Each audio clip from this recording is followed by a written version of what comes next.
Fala pessoal, tudo bem? Vamos começar a falar do território africano. O território africano é caracterizado como o terceiro maior continente do planeta, com cerca aí de 30 milhões de quilômetros quadrados. Dessa maneira, nós temos características diversas aí em toda essa vasta região do planeta. Para poder organizar de maneira mais legível aos estudos, é necessário então fazermos a chamada regionalização. Afinal, o que é regionalizar? Regionalizar é criar aí uma delimitação de um determinado ponto do espaço geográfico segundo um critério pré-estabelecido. Você aí que está assistindo pode regionalizar de diversas maneiras, porém, aquelas mais aceitas dentro do território aí do continente africano, ele vai ter aí de duas maneiras. Quando a gente pensa sobre os critérios socioeconômicos, nós vamos ter uma divisão aqui em duas partes. Nós vamos ter a África Islâmica, também chamado de África Setentrional, a África do Norte e a África Subsaariana. Qual é a característica básica aqui desse formato de regionalização? É exatamente a característica onde nós temos aqui o principal fator natural. Nós temos nessa área aqui no meio o grande deserto do Saara, que acabou dividindo aí a África em duas grandes macrocivilizações.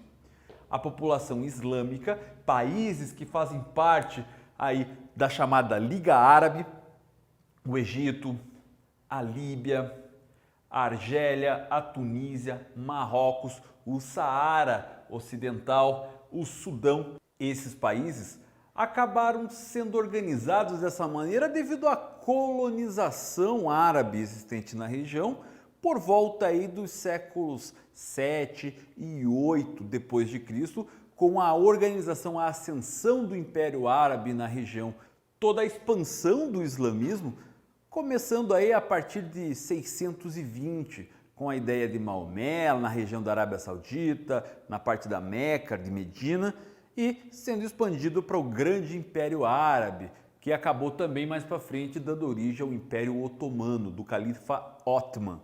Dessa maneira, nós temos então a organização da África Islâmica. Agora, e a África subsaariana? Como é que se organiza? Para começar, subsaariana, que está abaixo do Saara. Essa palavra sub, na parte da geografia, ela é um pouco relativa, uma vez que não necessariamente nós temos o sul como a parte que está abaixo. Claro que quando a gente pensa em cartografia, que é a ciência, a arte aí de representação, também ela está disposta a interpretações. E durante muito tempo o norte foi considerado como a parte superior e o sul como a parte inferior. Se a gente pensar em regionalização do mundo, nós vamos ter características aí de sempre o norte ser o desenvolvido e o sul subdesenvolvido. Por isso a gente chama de subsaariana. Mas a gente pode dizer que ela está ao sul do deserto do Saara. Características de climas aí tropicais, de climas equatoriais e também áreas desérticas, mas com uma civilização totalmente diferenciada daquela que se organizou aqui na região do norte da África. Essas características fez com que o desenvolvimento econômico do norte fosse superior ao desenvolvimento do sul, uma vez que aqui era o reduto das feitorias portuguesas, que acabavam aqui pegando os escravos, que eram nada mais do que prisioneiros de guerra entre tribos, que acabavam sendo levadas para ser escravizados na América. Dessa maneira, então, aqui tivemos uma dificuldade, vamos dizer assim, no sentido do desenvolvimento e também devido ao imperialismo europeu que acabou gerando nessa área aqui, o chamado neocolonialismo. Dessa maneira, então, essa parte da África subsaariana acabou sofrendo muito na época aí do início do século XX, quando houve o processo da colonização. Então nós temos aí uma relativa organização Quando falamos aí da África, a África Islâmica um pouco mais desenvolvida, não chega a um nível de desenvolvimento, é claro, e a África Subsaariana bem mais pobre e subdesenvolvida. Agora, além desse critério socioeconômico, nós temos também os critérios físico-geográficos, para fins de estudos, para fins de melhorias aí do conhecimento de todo o processo. Nós vamos ter aqui a região dividida em 5 partes. Vamos lá. Na parte em amarelo aqui, ó, nós temos a África do Norte.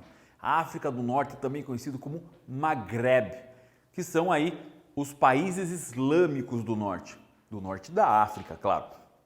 Nós temos aqui então desenvolvimento da região Líbia, do Egito, da Argélia, da Tunísia, do Marrocos e do Saara Oriental. Esses países, então, são caracterizados e conhecidos como África do Norte. Já nessa região aqui, onde pega de fato o deserto do Saara, temos países com um desenvolvimento relativamente pautado na área da economia de deserto e também na exploração de petróleo em alguns pontos aqui. E aí vamos ter países como Guiné-Bissau, Gâmbia, Senegal, vamos ter Nigéria, Níger, Chad, Mali e vários outros nessa área aqui.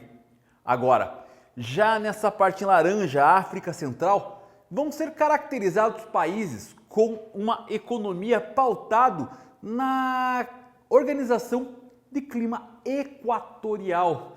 Então nós vamos ter República Democrática do Congo, que durante muito tempo acabou sendo aí uma área de ditaduras. Vamos ter a África Central, vamos ter Uganda, Ruanda, Burundi, diversos outros nessa área.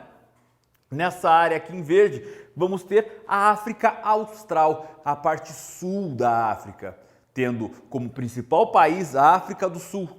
Mas também temos ali Angola, Moçambique, Namíbia, Zimbábue, diversos países ali, assim como Madagascar também, que organizam uma estrutura um pouco mais desenvolvida se passar na questão industrial, como a África do Sul.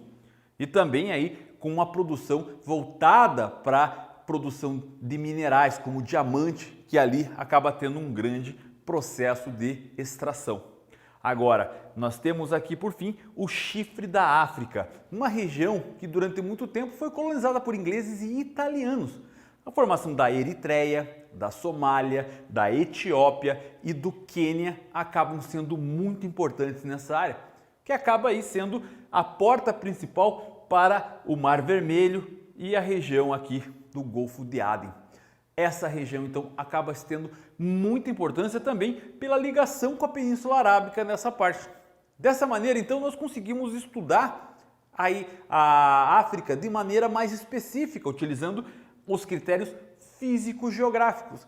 Já quando a gente fala numa questão mais socioeconômica, onde vamos falar de características de sociedade, utilizamos mais o critério aqui da divisão em África Islâmica e Subsaariana.